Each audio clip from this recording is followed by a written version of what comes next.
Dans la revue de la presse de ce jour, l'actualité relative à la 5e étape du Tour du Faso. Autre actualité à la une, la dissolution de la CENI actée par l'ALT. Bienvenue Tanza.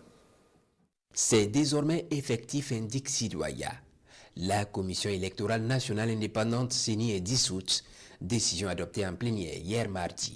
L'ALT, à travers cette posture, estime que la CENI n'est plus en adéquation avec le nouveau contexte sociopolitique du Burkina Faso, rapporte le journal Aujourd'hui au Faso. Cette décision, souligne-t-il, vise à instaurer une harmonie institutionnelle avec la charte de la transition et à accompagner la dynamique révolutionnaire portée par les aspirations profondes du peuple burkinabé. L'autre raison essentielle de la dissolution de la CENI est qu'elle fait partie des institutions jugées budgétivores, fait remarquer le journal Le Pays.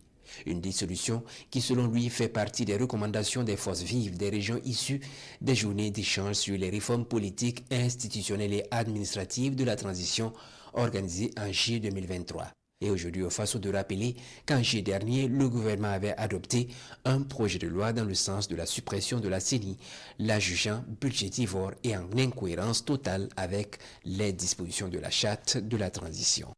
Tour du Faso, Paul Domon en taille patron à Dano, titre le journal Aujourd'hui au Faso. Sur la 5e étape courue hier entre Gawa et Dano, le cycliste burkinabé finit premier et conserve le maillot jaune avec 21 secondes d'avance sur le deuxième au classement général, écrit Sidoya. Paul Domon, l'insubmersible, continue d'écrire son histoire au 36e Tour du Faso, lance le journal Le Pays. Et sur sa victoire hier, Paul Domon, selon le doyen des quotidiens, a fait du spectacle. L'observateur Palga dit qu'en plus de la victoire avec panache à Dano, l'étalon cycliste a grappillé quelques précieuses secondes sur ses concurrents et a raflé presque tous les maillots mis en jeu.